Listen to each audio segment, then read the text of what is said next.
Pernah nggak sih ngerasa dunia kita ini kayak lagi tarik tambang? Di satu sisi ada gempuran teknologi dan media global yang rasanya nggak bisa dihentikan. Tapi di sisi lain, ada suara-suara bijak dari masa lalu yang udah ngebentuk kita ribuan tahun. Nah, hari ini kita bakal coba bedah benturan antara dua kekuatan raksasa ini. Nah, ini dia nih medan perangnya. Di sebelah kiri ada kekuatan globalisasi yang narik kita ke arah yang serba sama. Satu budaya global, satu cara pandang. Tapi di sisi kanan ada akar kita yang menancap dalam banget. Pengetahuan nenek moyang, bahasa daerah, dan ikatan batin kita sama tanah tempat kita tinggal.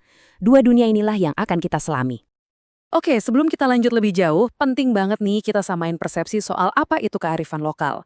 Ini bukan sekedar tradisi atau kebiasaan kuno ya.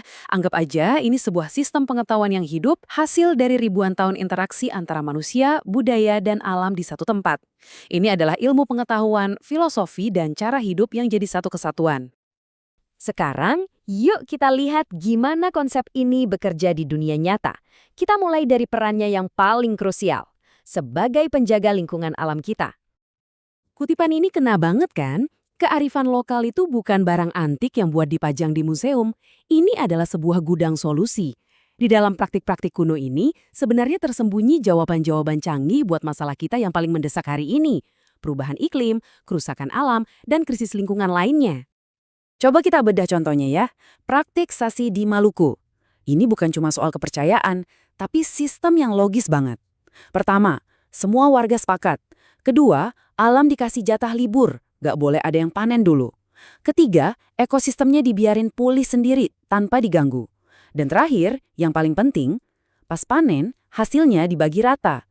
Ini adalah manajemen sumber daya berkelanjutan yang jenius, jauh sebelum istilah itu ngetren.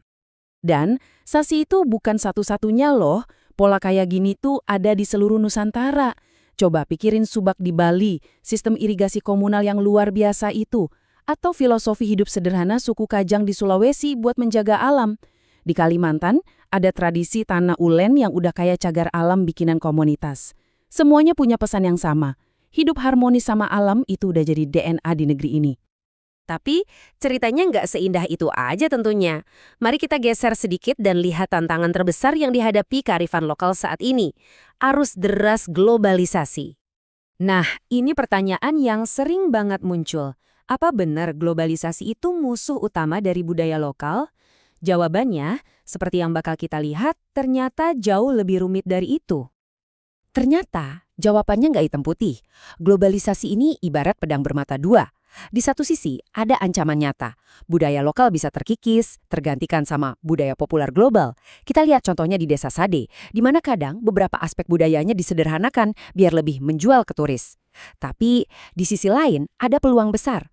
Globalisasi bisa memicu dialog, menciptakan budaya campuran yang unik, dan yang paling seru, teknologi yang sama yang membawa budaya asing ke sini, sekarang bisa kita pakai buat melestarikan dan menyebarkan kearifan lokal kita ke seluruh dunia. Oke, kita udah bahas masalahnya. Sekarang gimana solusinya? Gimana caranya kita bisa memanfaatkan peluang dari globalisasi ini sambil mengurangi resikonya? Solusinya itu dimulai dari bawah, dari akarnya langsung. Di tempat-tempat kayak Ciamis, ada program-program buat komunitas budaya lokal yang ternyata efektif banget. Intinya simple, kalau sebuah komunitas sadar betul betapa berharganya warisan mereka, ya merekalah yang bakal jadi garda terdepan buat menjaganya. Nah, disinilah teknologi justru jadi teman, bukan lawan. Bayangin deh, kita bisa bikin penceritaan digital bukan lagi sekedar arsip tulisan yang kaku, tapi pengalaman multimedia yang bikin kita seolah-olah ada di sana.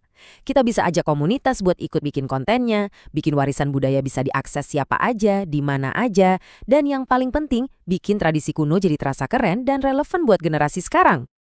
Dan perjuangan ini nggak cuma di level lokal loh, ini udah sampai ke panggung dunia. Konsep yang disebut pengetahuan adat dan lokal atau ILK sekarang udah jadi pembahasan serius di forum sekelas G20. Mereka sadar kalau ini adalah bagian penting dari solusi buat krisis iklim dan kerusakan alam global. Jadi, apa sih langkah konkret yang diusulkan? Pertama, kasih perlindungan hukum buat tanah adat mereka, karena pengetahuan ini nempel sama tempatnya. Kedua, kasih dana langsung ke komunitas. Potong jalur birokrasi yang ribet, biar uangnya benar-benar nyampe dan dipakai sesuai kebutuhan mereka. Dan ketiga, ini yang paling penting, Biarin komunitas sendiri yang nentuin sukses itu kayak apa, bukan diukur pakai standar orang luar yang seringkali nggak nyambung. Oke, kita udah lihat masalahnya, kita udah lihat solusinya. Sekarang kita tarik benang merahnya. Kenapa semua ini penting banget? Bukan cuma buat budaya, tapi buat kelangsungan hidup kita semua. Biar kebayang urgensinya, lihat angka ini. 1,18 juta hektar. Segitu luasnya hutan kita yang hilang cuma dalam setahun di 2023. Ini bukan cuma angka. Ini adalah rumah bagi ribuan spesies yang lenyap, sumber air yang mengering, dan pertahanan iklim kita yang makin rapuh.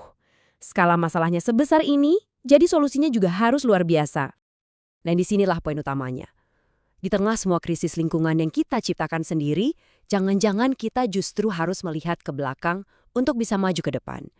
Kearifan lokal itu menawarkan sebuah model kehidupan berkelanjutan yang udah teruji ribuan tahun. Jadi, kita tutup dengan pertanyaan ini. Warisan leluhur kita itu udah ngasih contekan sebuah cetak biru tentang cara hidup yang seimbang dengan alam. Pertanyaannya sekarang bukan lagi ada atau enggak solusinya. Pertanyaannya adalah, apakah kita di dunia yang serba modern ini cukup bijak untuk mau mendengarkan dan mengikuti petunjuk itu?